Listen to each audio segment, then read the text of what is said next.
The moment I saw my blood test results, 3 doctors rushed into my emergency room like I was about to die. But they weren't looking at me with concern. They were staring at me like I was impossible, like I was a mathematical equation that didn't make sense. The head of genetics sat down beside my hospital bed, her hands trembling slightly as she held a manila folder, and asked me a question that seemed to come from absolutely nowhere. "Mr. Trump, was your father adopted?" I was bleeding through 16 stitches in my hand, wearing a janitor uniform soaked in my own blood, and this woman was asking me about my dead father's adoption papers. Before we dive in, I need you to do something for me. Hit that subscribe button right now, because this story is going to take you on a journey you won't forget. Drop a comment telling me where you're watching from, and let me know if you've ever go through this situation. Trust me, by the end of this, you'll understand why that question matters. I told her yes. My father, Marcus Trump, was adopted in 1953. He never knew his biological parents, never searched for them, died believing the past didn't matter.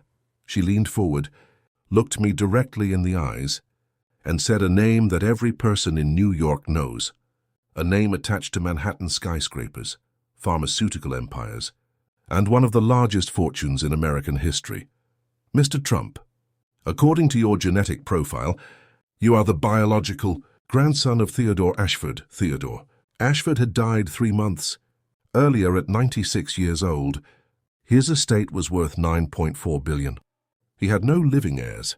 His only son died decades ago without children, or so the world believed, but his son did have a child, a baby boy born in secret and given away to protect the family name.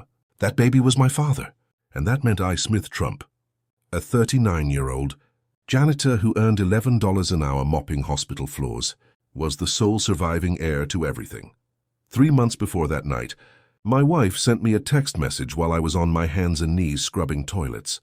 The message was a photo of her on a yacht in the Mediterranean, champagne in hand, leaning against her new boyfriend, a tech billionaire named Marcus Sinclair, who had $80 million and a smile that belonged in toothpaste commercials. The caption beneath that photo said 3 words that burned themselves into my memory. "Enjoy poverty, loser." That night in the emergency room, covered in my own blood, dizzy from blood loss, I discovered that poverty was about to become a very distant memory, and revenge was about to become very, very affordable. My name is Smith Trump. This is the story of how I went from invisible to inevitable, how I went from nothing to everything, and how the woman who destroyed me learned that you should never underestimate the man you leave behind. Let me take you back to where this story really begins, back when I still believed my life made sense. For 17 years, I was a structural engineer at Redstone Engineering, one of the most prestigious firms in New York City. I designed bridges that would carry millions of people. I designed hospital wings that would save lives. I designed university buildings where future generations would learn to build their own dreams. I made $242,000 a year. I had a corner office overlooking Central Park. I had junior engineers who looked up to me. I had performance reviews that used words like exceptional, irreplaceable, invaluable. I believed I had earned my place in the world through talent and dedication and relentless work. Ethic, my wife Catherine, and I met at Columbia University during our senior year. She was studying international business and I was deep into my engineering coursework. Catherine was stunning. Tall, elegant, with dark hair that fell past her, shoulders and green, eyes that could make you forget whatever you were thinking about. She had this energy about her that made impossible things feel inevitable. When she told me I was going to be somebody important someday, I believed her completely. I wanted to be the man she saw when she looked at me. We got married 2 years after graduation in a small ceremony in upstate New York. My mother, Eleanor, cried through the entire service. My father, Marcus, shook my hand afterward and told me he was proud of the man I had become. That was the last time I remember feeling completely secure about my future. My father passed away when I was 27. Massive stroke. No warning. He was 63 years old and had worked as a warehouse supervisor for 40 years. He had rough hands and a quiet demeanor. He never complained about anything. He used to tell me that a man's character wasn't built through the things he celebrated, but through the things he endured without recognition. Marcus Trump was adopted as an infant and never once tried to find his biological family. When I asked him about it once during college, he shrugged and said, "The people who raise you are your real parents. Blood is biology. Love is what matters." I accepted that answer. I never pushed. I never asked follow-up questions. I wish now that I had dug deeper. I wish I had known what secrets were buried in his past. After my father died, my mother became the center of my world. Elena Trump had worked as a pharmacy technician at Mount Sinai Hospital for 32 years before retiring. She was a small woman with silver hair and sharp eyes that could see through any lie. I tried to tell. She never fully trusted Catherine. She would make comments that seemed innocent, but carried sharp edges underneath. "That girl loves your potential more than she loves you, Smith," she told me. Once after a family dinner where Catherine spent the entire evening talking about money and people who had more than us, I dismissed it as typical mother-in-law friction. Mothers never think anyone is good enough for their sons. I told myself Elena would come around eventually. I had a younger sister named Rachel who lived in Seattle with her husband and their 3 kids. We talked every few weeks, traded text messages about holidays and birthdays, but we weren't particularly close. She had her life. I had mine. We existed in parallel, without much intersection. My entire world revolved around 2 things, my career and my marriage. I poured everything into both. I worked 60-hour weeks to meet impossible deadlines. I took Catherine on vacations to places she wanted to visit. Paris, Barcelona, the Amalfi Coast. I bought her jewelry on anniversaries. I surprised her with flowers for no reason. I thought I was building something permanent. I thought if I just worked hard enough and loved her completely enough, we would grow old together, the way my parents did. The first real crack appeared about 18 months before everything collapsed. Catherine had transitioned from commercial real estate into luxury properties. She started working with ultra-wealthy clients, private showings at penthouses that cost more than I would earn in 5 lifetimes. She came home later and later. She talked constantly about money, about people who had more than us, about the lifestyle she deserved. I noticed the changes, but convinced myself they were just professional ambition. Career growth. Nothing to worry about. I trusted her completely because I had never had a reason not to. I was wrong about everything, and I was about to discover exactly how wrong I had been the night I discovered the truth. I came home early from work with a splitting headache. The apartment was quiet when I walked through the door. Her car was in the garage, but she didn't answer when I called her name. I walked toward our bedroom to take some medication and lie down. That's when I heard her voice. She was laughing. That soft, intimate laugh I hadn't heard directed at me in over a year. I stood outside the bedroom door and listened. "He has no idea," she was saying, into the phone. "He's so buried in his blueprints and stress calculations that he doesn't notice anything. I could pack a suitcase and walk out tomorrow, and he probably wouldn't realize." I was gone until dinner got cold. My chest tightened. I pushed the door open slowly. She was lying on our bed in a silk robe, phone pressed to her ear, smiling at something the other person said. When she saw me standing there, her face went pale for exactly 3 seconds. Then she recovered and told whoever she was talking to that she would call them back. "How long have you been standing there?" she asked. Long enough. She didn't apologize. She didn't make excuses. She just sighed like I was an inconvenience she had been tolerating for too long. "His name is Marcus Sinclair," she said. "He's a client. We've been seeing each other for about a year." A year. She said it like she was mentioning a gym membership she forgot to tell me about. "Why?" I managed to ask. She stood up and walked toward her closet like we were discussing what to order for dinner. "Because Marcus is going places, Smith. He has $80 million. He takes me to Monaco for the weekend. He introduces me to people who actually matter in this world. You take me to chain restaurants and talk about concrete tensile strength." I wanted to scream. I wanted to throw something, but all I could do was stand there in shock, while the woman I had loved for 17 years, dismantled our marriage, with the emotional investment of someone returning a defective appliance. I want a divorce, she said. I've already spoken to a lawyer.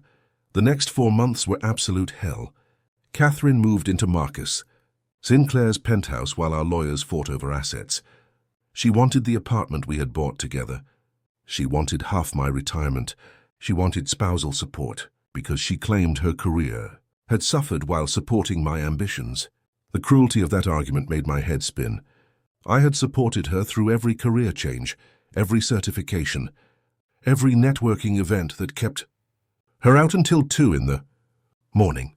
The divorce proceedings were vicious.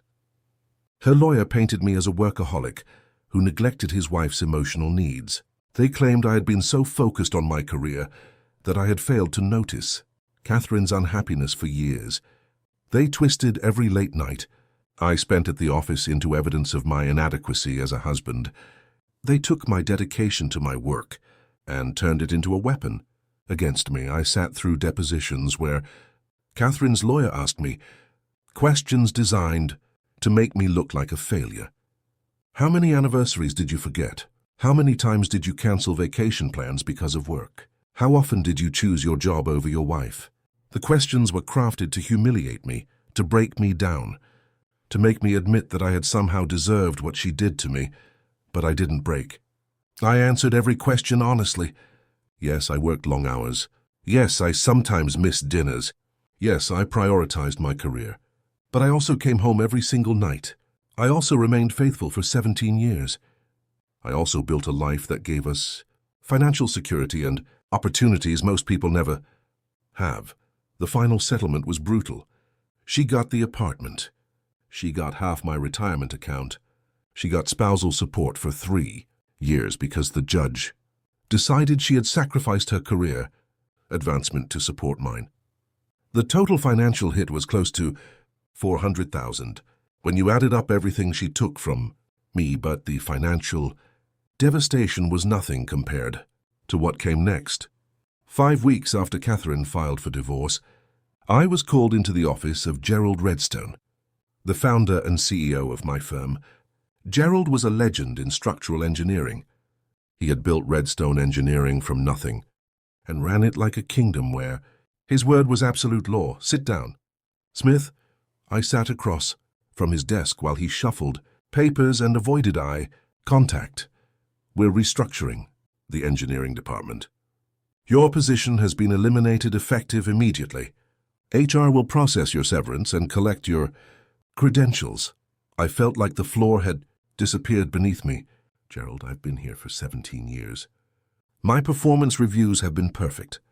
I just finished the Brooklyn Medical expansion 3 months ahead of schedule and under budget. He finally looked at me, and there was something in his eyes that told me this decision had nothing to do with my performance.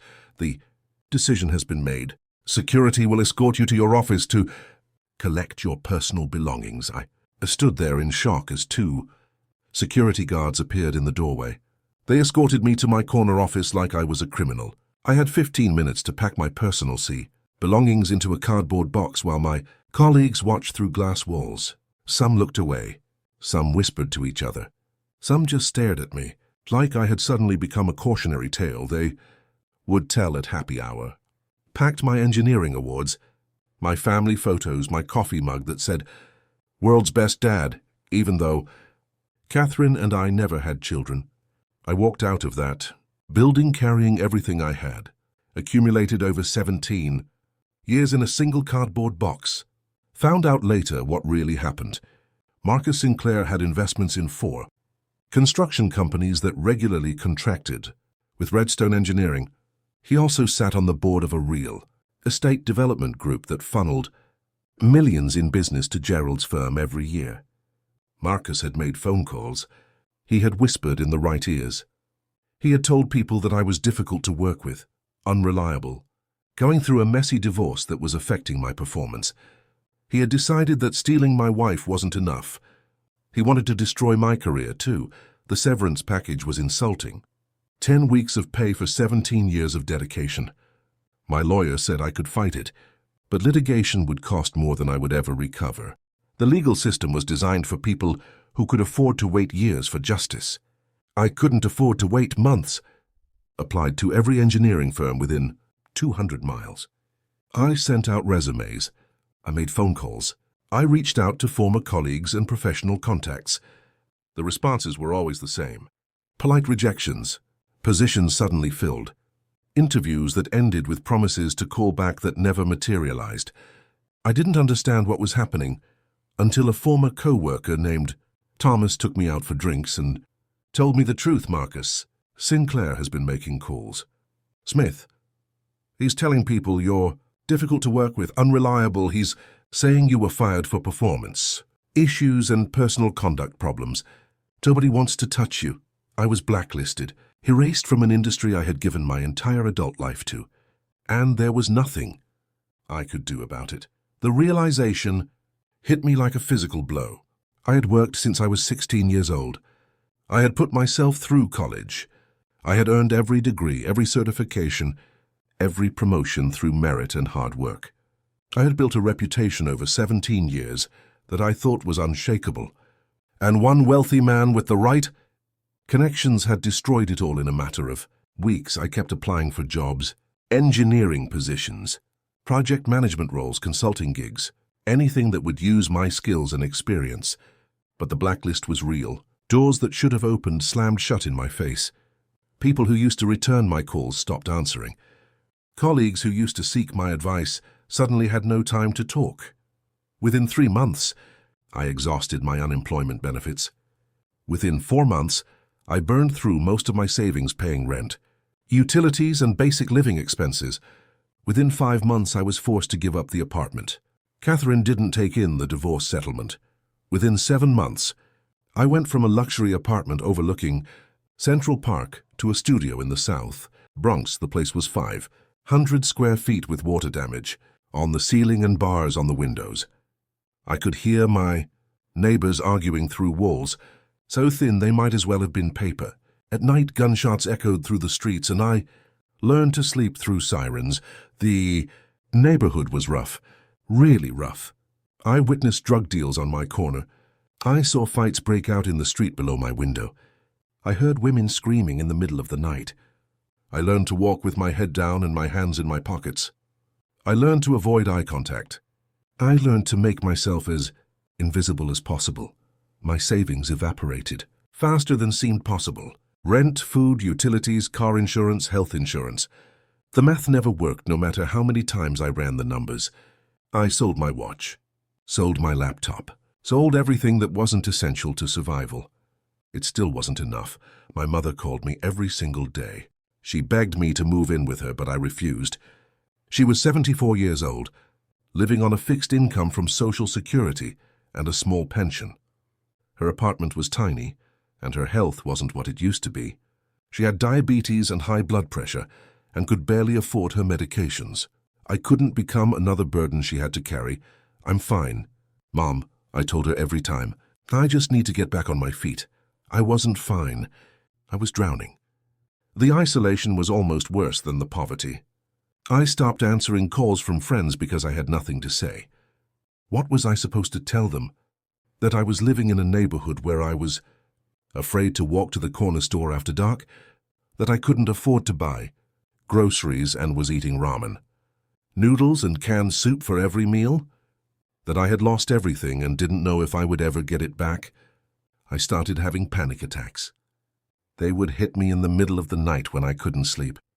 My heart would race. My chest would tighten.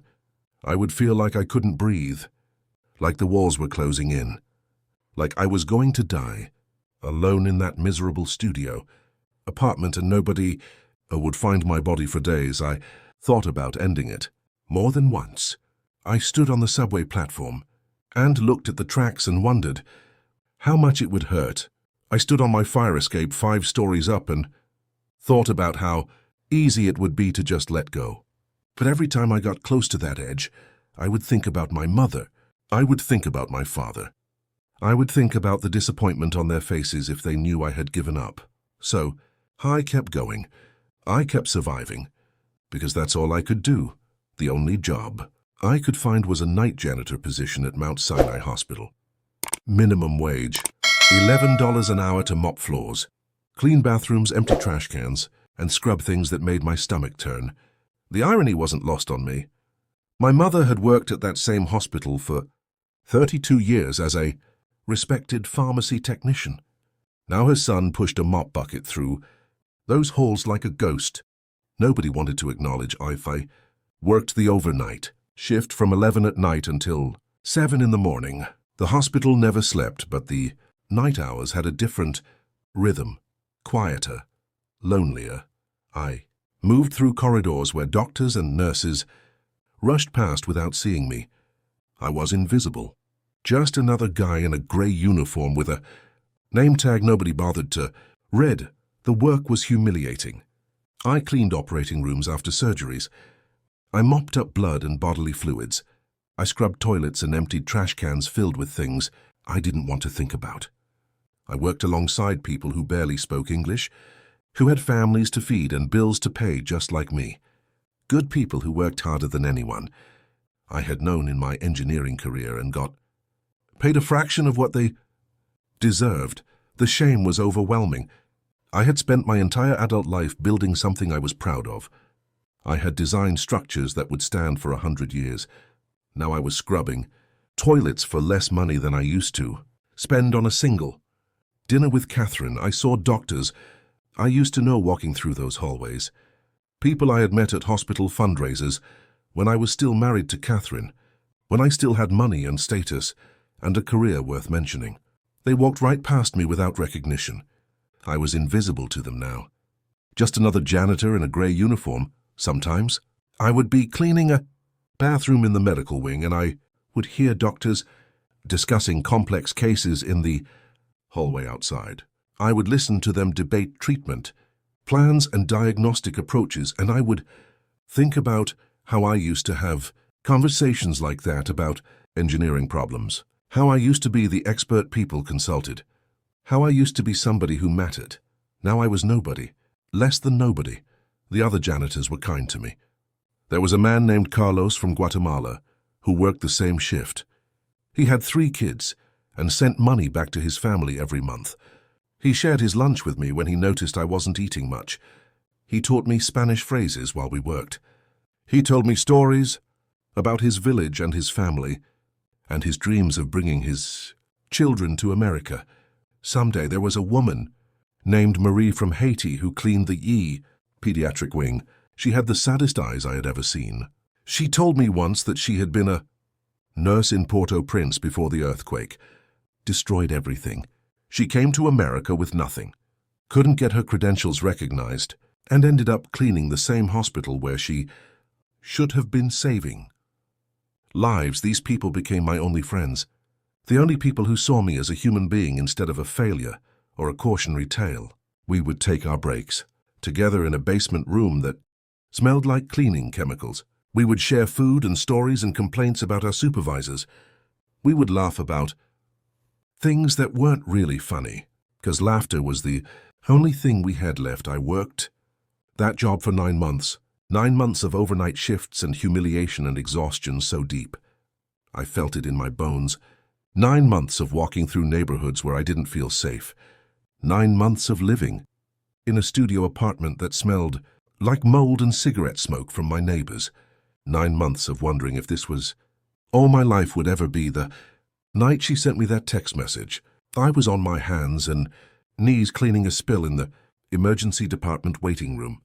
Someone had knocked over a cup of coffee, and it had spread across the floor. I was scrubbing the tile with a brush, my back aching, my hands raw from chemicals, when my phone buzzed in my pocket. Pulled it out and saw her name on the screen. Catherine. I hadn't heard from her in almost 4 months. Against every instinct telling me not to, I opened the message. It was a photograph of Catherine and Marcus on a yacht. Impossible blue water in the background.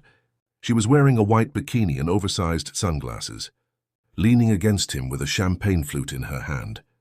They looked like an advertisement for a life I would never have. Her skin was tan. Her smile was radiant. She looked happier than I had ever seen her look with. The caption beneath the photo said, "Enjoy poverty, loser. Should have been more ambitious. I stared at that message for a long time. My hands were shaking. My vision blurred. I felt something crack deep inside my chest. Not broke. Cracked. There's a difference. Breaking means giving up. Cracking means something is about to shift. I looked down at myself. Janitor uniform. On my knees. Scrubbing someone else's spilled coffee. This was my life now. This was what I had become. Part of me wanted to scream. Part of me wanted to throw my phone across the waiting room. Part of me wanted to walk out of that hospital and never come back. But I didn't do any of those things. I put my phone back in my pocket. I finished cleaning the spill. I rinsed my brush in the mop bucket. And I went back to work, because that was the only thing I could control. Show up, do the job. Survive another day. I didn't respond to her message. I didn't give her the satisfaction of knowing she had gotten to me. I just kept moving forward, because that's what my father taught me to do.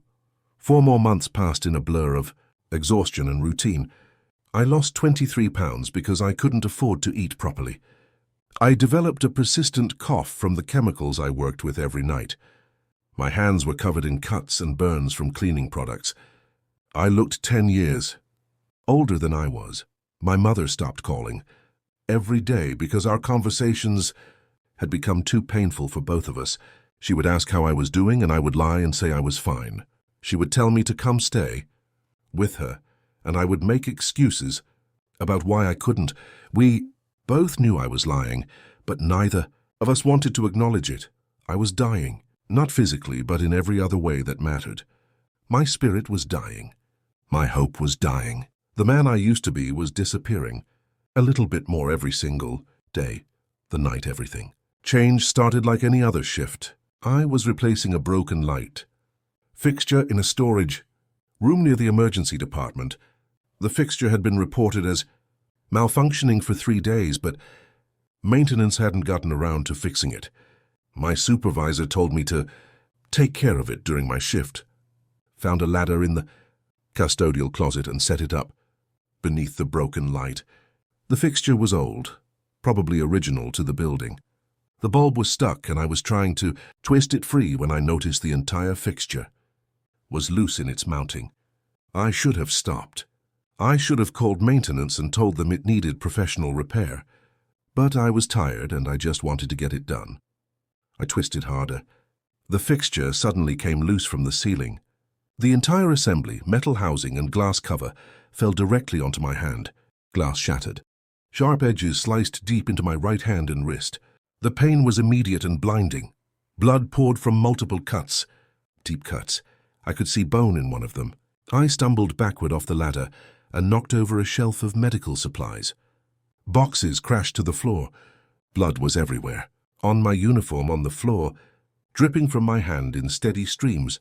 I pressed my other hand against the wounds, trying to stop the bleeding, but it just kept coming. I felt dizzy. The room was spinning. I tried to call out for help, but my voice came out weak and distant. A nurse named Jennifer found me about 2 minutes later. She heard the crash and came to investigate. She took one look at me and immediately called for help. Suddenly I was being rushed into the emergency department as a patient instead of the guy who cleaned their floors. They put me on a bed in a trauma bay. Nurses cut off my blood-soaked uniform. A doctor appeared and started examining my hand. He's lost a significant amount of blood, someone said. Get me 2 units. Typed and ready, the doctor ordered. Pressure's dropping. Start. A second IV line. I lay there listening. To them talk about me like I wasn't present. The pain in my hand was overwhelming, but the dizziness was worse. The room kept spinning. Faces appeared and disappeared. Voices faded in and out. A young doctor named Russell Kim took charge. He examined the wounds carefully, his hands steady and professional. We need to irrigate these lacerations and get him sutured. He's going to need 16, maybe 18 stitches. Some of these cuts are deep. I want to make sure there's no tendon damage. He worked on my hand for almost an hour, cleaning the wounds, checking for nerve damage, placing stitch after careful stitch. He was calm and methodical with kind eyes that actually looked at me like I was a human being instead of a problem to says, I know you lost a significant amount of blood. he said while he worked. "We're going to run some tests just to make sure everything looks okay internally. Standard procedure for a wound this severe. We need to check your blood counts. Make sure you're not anemic. Rule out any underlying conditions that might affect healing." I nodded and let him do his job. I assumed they would check my iron levels, maybe test for infection. Routine medical stuff. I had no idea that a simple blood test was about to unravel, a secret that had been buried for almost 40 years. Dr. Kim finished the stitches and told me to rest while they waited for the lab results. 16 stitches total. He wrapped my hand in clean white bandages and gave me pain medication that made the room feel softer around the edges. I lay on that hospital bed in a medical gown, my blood-soaked janitor uniform in a biohazard bag on the floor, and stared at the ceiling. I thought about my father, Marcus, and how he used to tell me that hard times build character. I wondered what he would think if he could see me now. Would he be proud that I hadn't given up? Or would he be disappointed that I had fallen so far? I didn't know it yet, but I was about to find out things about my father that would change everything I thought. I knew about my family, my blood, and my place in the world. Dr. Kim returned about an hour later, but he wasn't alone. 2 other doctors followed him into the room, both wearing expressions I couldn't read. They stood at the foot of my bed and exchanged glances, like they were silently deciding who would speak first. "Mr. Trump, we found some unusual markers in your blood work," Dr. Kim said carefully. "I've asked some colleagues to consult on your case." My heart sank. I assumed the worst: cancer, leukemia, some rare disease that would be the final miserable chapter in my story. Part of me almost felt relieved. At least it would be over. At least I wouldn't have to keep fighting a battle. I was never going to win. "Just tell me," I said. "Whatever it is, I can handle it." Dr. Kim shook his head. "It's not what you're thinking. This isn't about illness. We found some extremely rare genetic markers in your blood. Markers that triggered a flag in our hospital's genetic database." I didn't understand what he meant. "What kind of markers?" "Markers that indicate a very specific bloodline, a family whose medical records and genetic profiles have been part of our system for decades due to their substantial donations to medical research programs." Before I could ask what that meant, the door opened again. An older woman in a white coat entered the room. She had intelligent eyes behind wire-rimmed glasses and an air of authority that made the other doctors step aside. "Mr. Trump, I'm Dr. Evelyn Marsh. I'm the head of the Genetics and Genealogy Research Department here at Mount Sinai. I apologize for the intrusion at this late hour, but what we discovered in your blood work is quite extraordinary. In fact, I've been working in this field for 32 years and I've never seen anything quite like this situation." She pulled a chair close to my bed and sat down. The other doctors remained standing, watching me with an intensity that made my skin prickle. "I need to ask you some questions about your family history," Dr. Marsh continued. "Specifically about your father. Was he adopted?"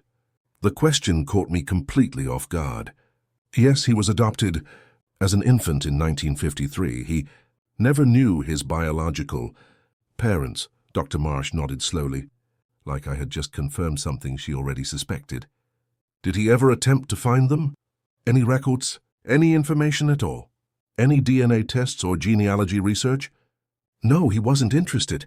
He always said the people who raised you are your real family. He died believing that blood was just biology and love was what mattered." She was quiet for a moment, studying my face carefully. "Mr. Trump, I'm going to tell you something that is going to sound impossible. I need you to understand that we have run these tests multiple times. We have verified our findings through 3 independent laboratories. What I'm about to tell you is absolutely certain." My mouth went dry. "What is it?" She leaned forward and spoke in a tone that was both gentle and deliberate. "Your blood contains genetic markers that we have only encountered once before in our entire database. These markers are associated with a very specific bloodline, a family whose medical records have been part of our system for decades due to their substantial donations to this hospital and their participation in genetic research, programs dating back to the 1960s. What family? I whispered. The Ashford family. The name hit me like a physical blow. Everyone in New York knew the Ashfords. Everyone in America knew the Ashfords. Theodore Ashford built a pharmaceutical empire in the 1920s that revolutionized medicine and made him one of the wealthiest men in American history. Ashford Pharmaceuticals developed antibiotics, vaccines, cancer treatments that saved millions of lives. The Ashford Foundation had donated billions of dollars to hospitals, universities, and medical research centers across the country. Their name was on buildings, scholarships, and research wings throughout the state. Mount Sinai Hospital's entire West Wing was called the Ashford Center for Medical Innovation. Theodore Ashford had died 3 months earlier at 96 years old. His death dominated the news for weeks because he left behind an estate worth over $9 billion. But there was a massive complication with the inheritance that lawyers and journalists had been dissecting ever since Theodore had no living heirs. His only son, William Ashford, died in a plane crash in 1987 when his private jet went down over the Atlantic. William never married and had no children, or so the official story claimed. When Theodore passed away, his will specified that his entire fortune would go to any biological descendants.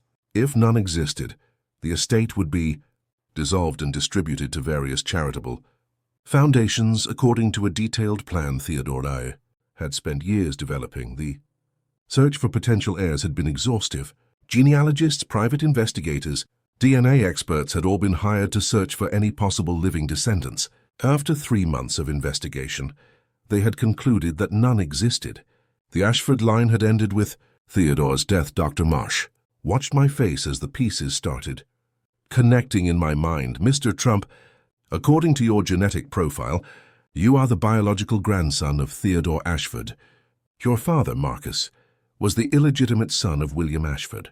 He was born in 1953 as the result of an affair William had with a woman who worked at the family estate. The pregnancy was hidden, and the baby was given up for adoption to protect the family's reputation and preserve the Ashford family image. I couldn't breathe. The room felt like it was collapsing around me. This couldn't be real. This had to be a mistake. Some kind of lab error. Some kind of sick joke. That's impossible, I whispered. My father was nobody. He worked in a warehouse his whole life. He lived in a small apartment in Queens. He never had money. He never had connections. He drove a 20-year-old car and bought his clothes at discount stores. He was just a regular guy. He never knew who he really was, Dr. Marsh said softly. The adoption records were sealed. The Ashford family made absolutely sure of that. They paid substantial sums of money to ensure the secret remained buried. William Ashford was only 21 years old when your father was born. He was being groomed to take over the family business. A scandal like an illegitimate child would have destroyed the family's reputation at a time when such things mattered enormously in their social circles. She pulled out a folder and opened it on my bed. Inside were copies of documents, genetic reports, family trees with lines connecting names. I recognized from history books, but DNA doesn't lie, Mr. Trump.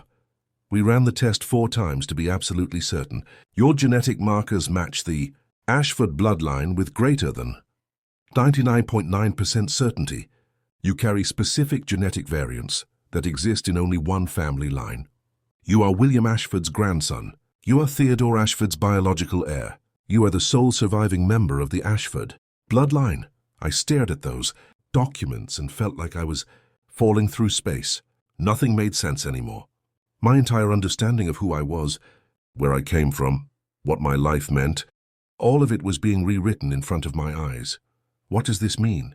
I asked, though I already knew the answer. Dr. Marsh closed the folder and looked at me with something that might have been pity or might have been wonder.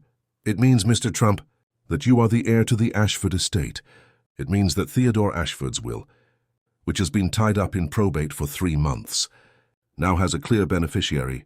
It means that you are entitled to inherit one of the largest fortunes in American history. How much? I heard myself ask. According to the most recent valuation filed with the probate court, the Ashford estate is worth approximately $9.4 billion. The room spun. I closed my eyes and tried to process what she was telling me. $9 billion. $9 billion? I was a janitor who made $11 an hour. I had $247 in my bank account. I lived in a studio apartment in one of the worst neighborhoods. In New York, I had 16 stitches in my hand and dried blood under my fingernails from cleaning someone else's mess, and I had just inherited $9 billion. It was impossible. It had to be impossible, but as I looked at Dr. Marsh's face, at the documents in her folder, at the expressions on the other doctors' faces, I realized it wasn't impossible at all. It was real. The next several weeks were an absolute hurricane of lawyers, DNA verification, media frenzy, and legal battles that made my divorce look like a minor disagreement. The Ashford Foundation's legal team initially contested my claim with everything they had. They had spent months preparing to distribute the estate, according to Theodore's charitable wishes. They had lawyers from 3 different firms working on the dissolution plan. The last thing they wanted was some janitor appearing out of nowhere, claiming to be the lost heir. Their lead attorney, a man named Harrison Whitmore, held a press conference 2 days after the story broke. He stood in front of cameras and called my claim fraudulent. He said I was an opportunist trying to exploit a tragic situation for personal gain. He said the timing of my discovery was highly suspicious, coming just days before the probate. Court was scheduled to approve the estate's dissolution plan. We will fight this claim with every resource at our disposal, he said to the assembled media. The Ashford Foundation has a responsibility to protect Theodore Ashford's legacy and ensure his fortune is distributed according to his wishes for the public. Good, but the evidence was undeniable. Dr. Marsh's genetic analysis was reviewed by 5 independent laboratories. All 5 confirmed the same result.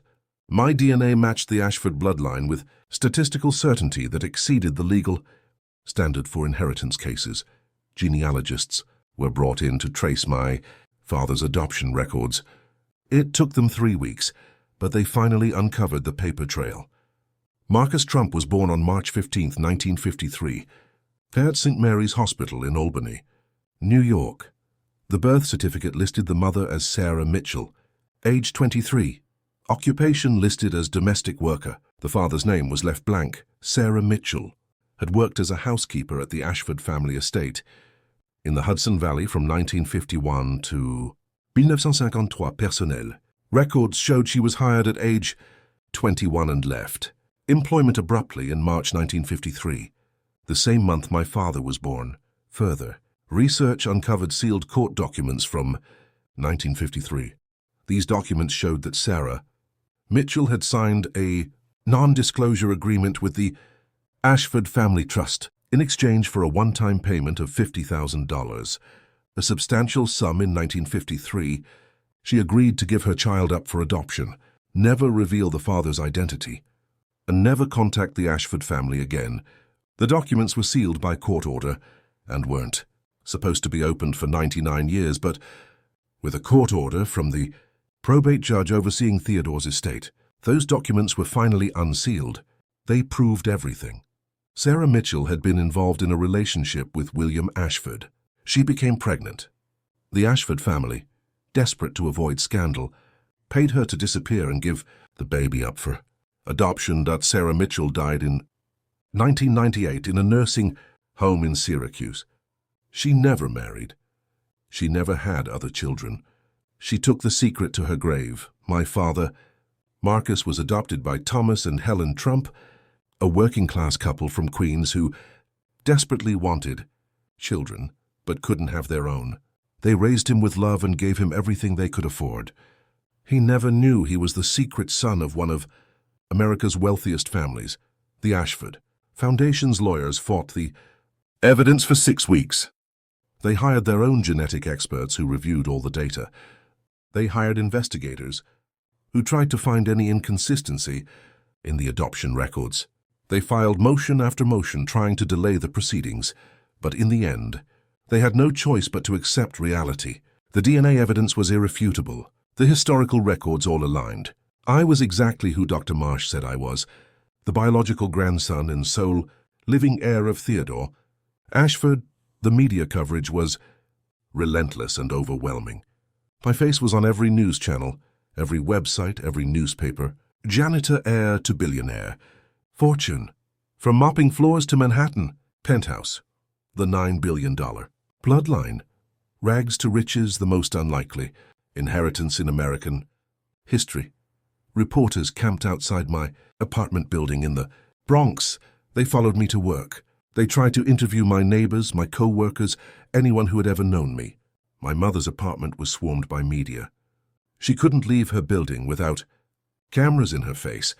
The hospital put me on paid leave, while the legal situation was resolved. My supervisor told me it was for my own safety and the hospital's liability protection. I spent my days meeting with lawyers and hiding from reporters. The Ashford family. Lawyers finally requested a formal meeting. On a cold Tuesday morning in February, I walked into a conference room at one of Manhattan's most prestigious law firms. The room had floor-to-ceiling windows overlooking the city. The conference table was polished wood that probably cost more than everything I owned. 12 lawyers sat on one side of the table. I sat on the other side with my lawyer, a man named David Chen, who specialized in inheritance. Lauren had been recommended by Dr. Marsh. Harrison Whitmore, the lead attorney for the Ashford Foundation, sat at the head of the table. He looked exhausted. He had probably spent the last 6 weeks trying to find a way to make me disappear. Mr. Trump, he said, after extensive review of all available evidence, the Ashford Foundation's legal team has concluded that your claim to the Ashford estate is valid. We are prepared to accept you as the sole heir to Theodore Ashford's fortune. In accordance with his last will and testament, he slid a stack of documents across the table.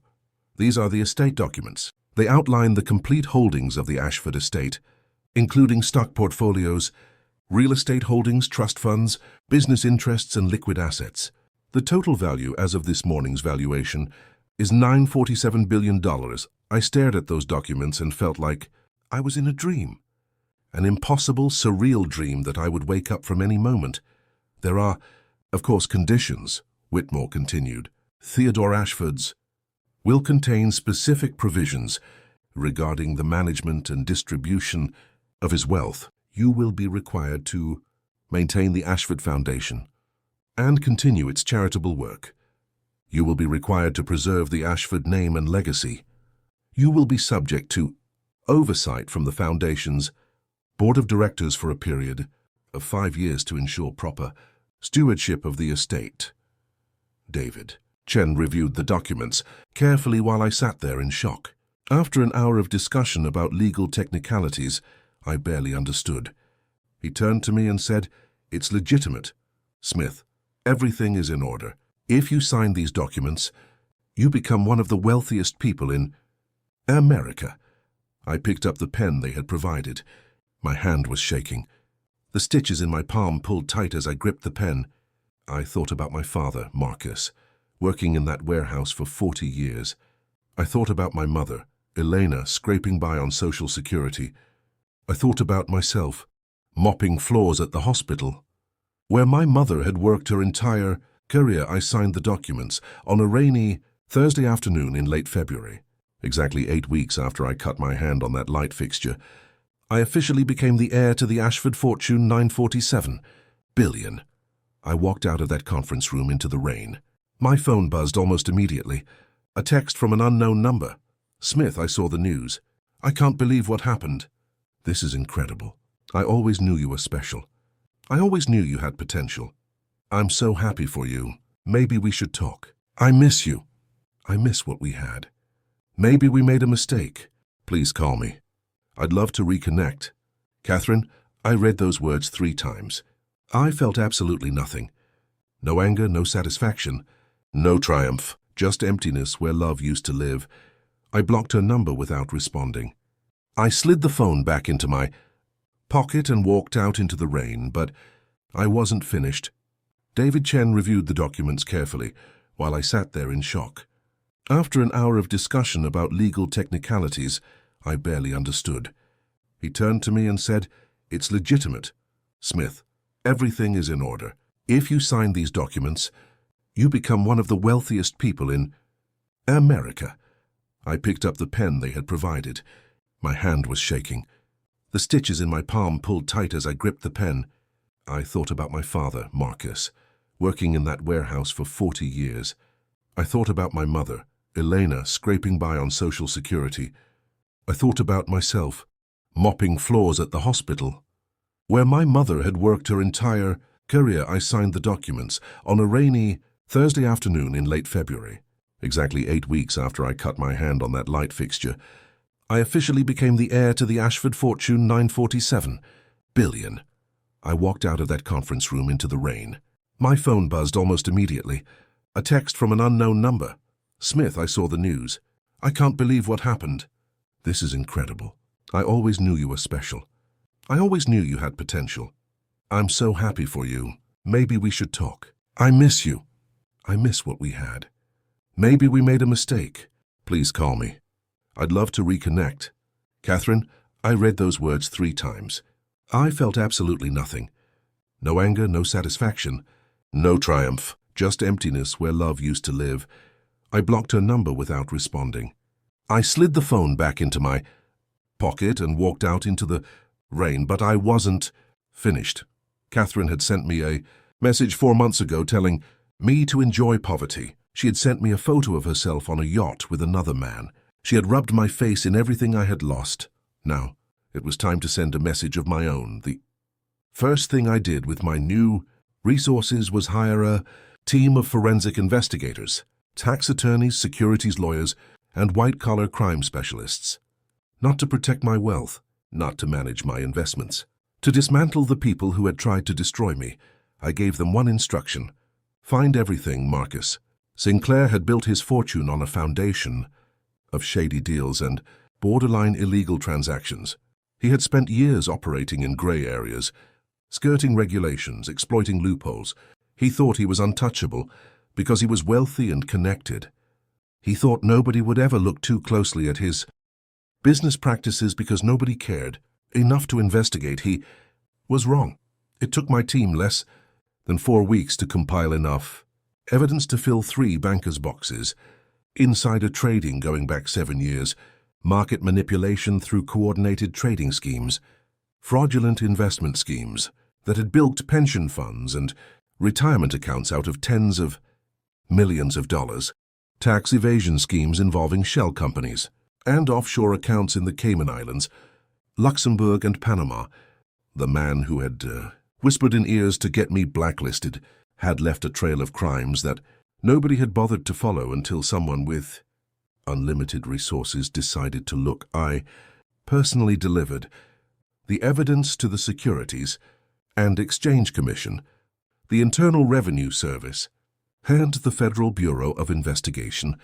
I hired former prosecutors to walk them through every document, every transaction, every pattern of suspicious activity. I made sure Marcus Sinclair's world burned even brighter than mine had. Within 3 months, federal investigators raided his offices. His assets were frozen. His investors filed lawsuits. His business partners abandoned him. His lawyers told him he was facing multiple federal charges that could result in 25 years in prison. Also quietly acquired controlling interests in 3 construction companies that regularly contracted with Redstone Engineering. Then I made a personal phone call to Gerald Redstone, the man who had fired me without hesitation, because a wealthy investor asked him, "To Mr. Redstone, this is Smith Trump. You probably remember me. I'm the engineer you terminated 10 months ago because Marcus Sinclair played golf with you and made a few phone calls. I could hear him breathing on the other end. He didn't say a word. I'm calling to inform you that Ashford Holdings has acquired majority stakes in Meridian Construction, Keystone Builders, and Atlantic Development Group. Those are 3 companies that together account for approximately 140 million in annual business with your firm. I'm terminating all those contracts effective immediately. Silence. I'm also calling to let you know that Marcus Sinclair is currently under federal investigation for securities fraud, tax evasion, wire fraud, and conspiracy. Information that I personally provided to the authorities. The investigation is likely to expand to include anyone who did business with him or helped him in any way. You might want to speak with your legal counsel about that. He finally found his voice. Smith, listen, the decision to let you go was complicated. There were factors you didn't understand. Business pressures. I didn't have a choice. You had a choice, I said calmly. You chose to protect your business relationship with a criminal instead of standing by an employee who gave you 17 years of exceptional work. You made your choice. Now you get to live with the consequences. Please, he said, please don't do this. Redstone Engineering employs 200 people. You're not just hurting me. You should have thought about that before you destroyed my career to appease a corrupt billionaire. Goodbye, Gerald. I sincerely hope you land on your feet better than I did. I hung up. Marcus Sinclair's investment fund collapsed within 5 months. Federal charges followed. His $80 million evaporated into legal fees, settlements, and seized assets. His properties were auctioned off. His cars were repoed. His yacht was seized by federal marshals.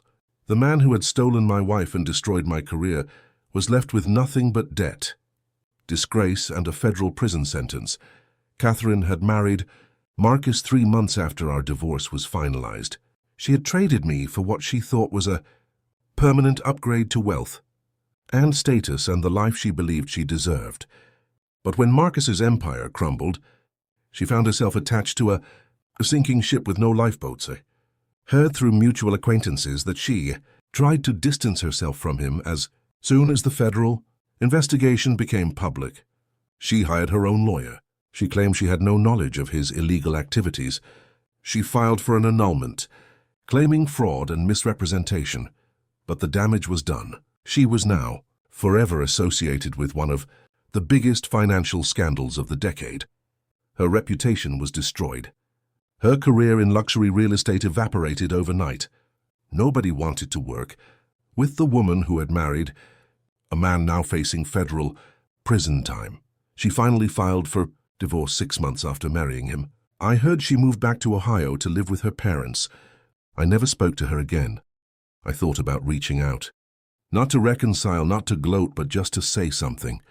To let her know that I had survived what she tried to do to me.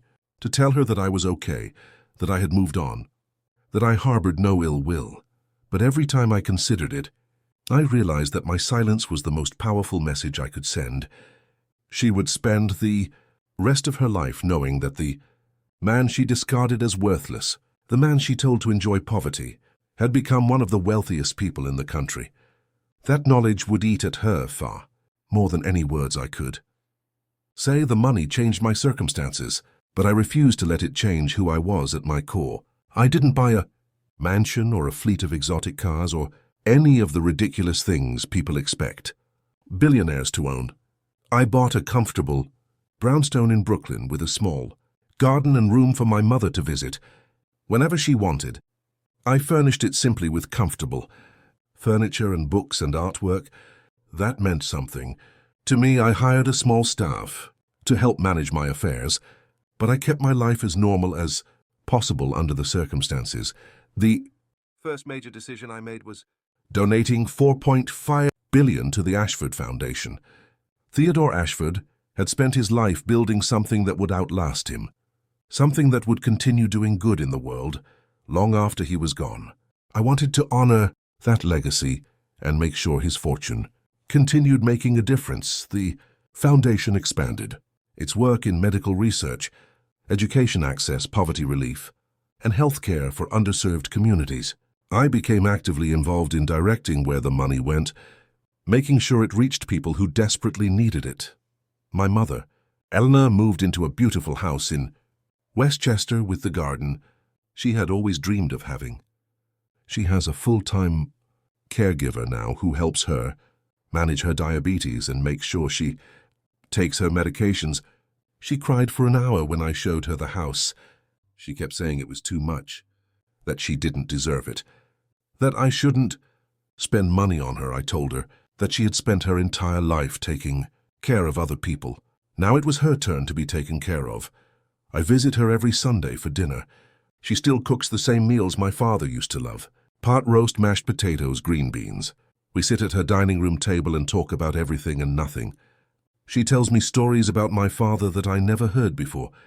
Stories about their early years together, about the struggles they faced, about the love they shared. Despite having so little money, she still cries. Sometimes when she looks at me, she can't quite believe that her son, who was mopping hospital floors less than a year ago, is now one of the wealthiest people in America. Neither can I. If I'm being honest, I returned to Mount Sinai Hospital last fall, not as a patient, not as a janitor, but as a benefactor. I donated $75 million to build a new wing dedicated to genetic research and emergency medicine.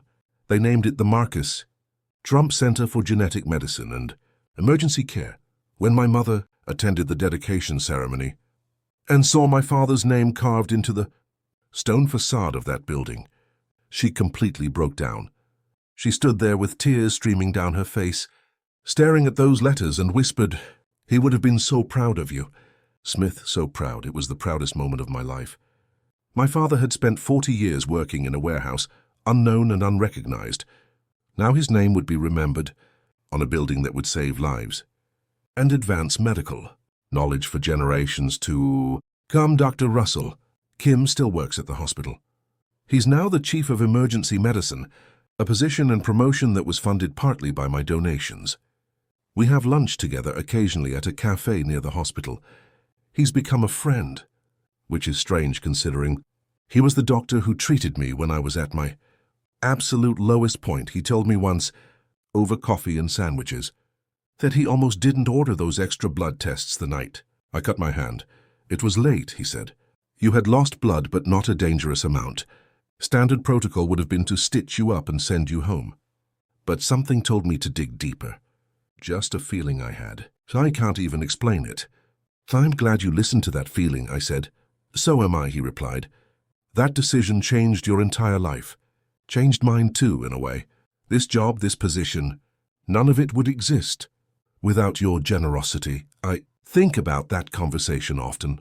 How a single decision by a young doctor, made on instinct in the middle of a long night shift, changed the entire trajectory of my existence. How close I came to walking out of that hospital with just stitches in my hand, never knowing the secret my blood carried. Life turns on such small moments, such seemingly insignificant decisions. My sister Rachel and I are closer now than we've ever been. She flies out from Seattle with her family several times a year. Her kids, ages 12, 9, and 7, call me Uncle Smith and treat me like a combination of Santa Claus and a superhero. They beg me to tell them the story of how I went from cleaning toilets to inheriting billions. I tell them an edited version that leaves out the deepest pain and betrayal. They don't need to know about the nights I lay awake in that studio apartment, wondering if anyone would notice if I disappeared. They don't need to know about the panic attacks or the depression or how close I came to giving up entirely. They just need to know that their uncle faced impossible odds and refused to quit, that he kept showing up even when showing up felt pointless, that he survived when survival seemed impossible. That's the lesson I want them to carry into their own lives. I learned something in those dark months that no amount of money could ever teach me. Your lowest moment is not your final moment. The trajectory of your life can change in an instant. The night I sat on that hospital bed with blood soaking through my uniform, I had nothing, no career, no marriage, no hope, no future that looked remotely worth living. But I kept showing up. I kept putting one foot in front of the other even when every step felt completely pointless and exhausting. Didn't know that my blood carried a secret worth billions. I didn't know that my father was the hidden son of one of America's wealthiest families. I didn't know that a random accident would lead to a discovery that would change everything about my life. I just knew that quitting wasn't an option, because my mother raised me better than that. And my father taught me that character is built through endurance, through surviving things that should have broken you but didn't. DNA in my veins didn't save me. The money didn't save me. Refusing to quit saved me. Showing up for that janitor job night after night, even when it was humiliating and exhausting and seemed completely hopeless, that's what saved me. Surviving when survival felt impossible, that's what saved me, Catherine once told me. I wasn't ambitious enough for her standards. She was wrong about that, just like she was wrong about so many things. I wasn't ambitious for the things she valued. Money, status, connections, luxury vacations, all the superficial markers of success that our society worships. Was ambitious for something far more important and far more difficult. I was ambitious to remain a good man even when the world gave me every reason to become bitter and broken. I was ambitious to maintain my integrity even when integrity seemed like a luxury I couldn't afford. I was ambitious to treat people with kindness and dignity even when nobody was treating me that way. That kind of ambition is harder than building a career or accumulating wealth.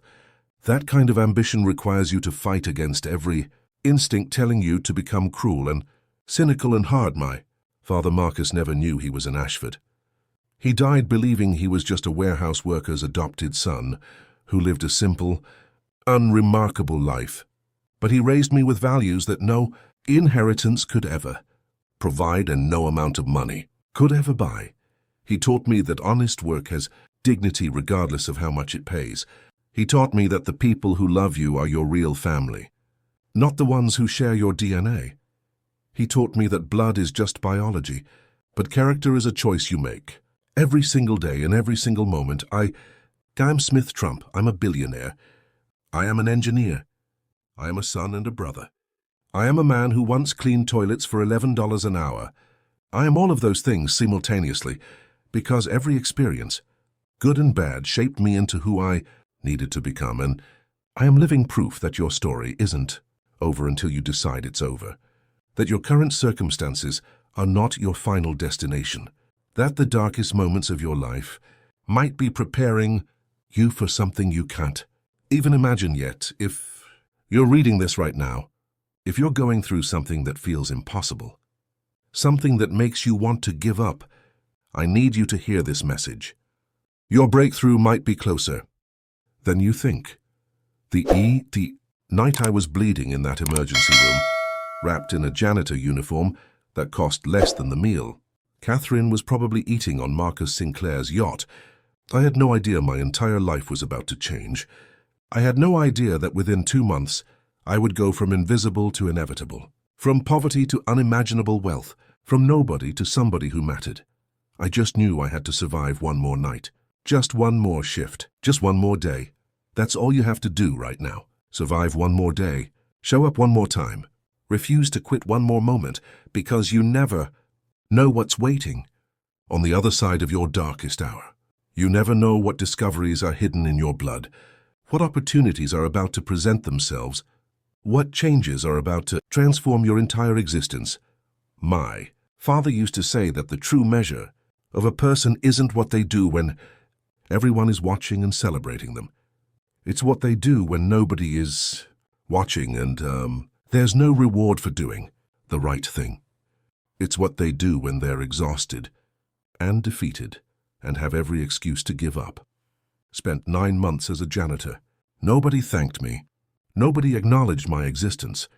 Nobody saw me as anything more than the guy who emptied trash, cans and mopped up messes other people made, but I showed up every single night. I did the work with as much dignity as I could maintain. I treated people with respect even when they looked through me like I was invisible, because that's what you do when you refuse to let circumstances define who you are. You maintain your integrity. You maintain your work ethic. You maintain your humanity even when the world seems determined to strip it away from you.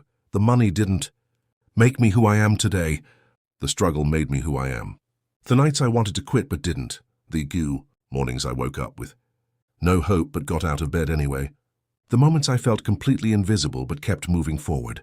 The times I was treated like I was worthless but refused to believe it. That's what built the man I became. That's what gave me the strength to handle sudden wealth without losing myself. That's what prepared me to make good decisions with resources most people can't even imagine, and that's what will build the person you're becoming right now. In whatever struggle you're facing, don't quit. Don't surrender. Don't let anyone tell you that your current situation is your permanent reality, because the same potential that existed in my father's blood exists in yours. The same possibility lives in your future. The same opportunities for transformation and change and dramatic reversal of fortune can appear in your life, just as they appeared in mine. You just have to survive long enough to discover it. You just have to keep showing up even when showing up seems pointless. You just have to refuse to quit even when quitting would be easier. Keep going. Keep fighting. Keep believing that something better is possible even when everything around you suggests otherwise. Your story isn't over yet, not even close. The best chapters might be just beginning.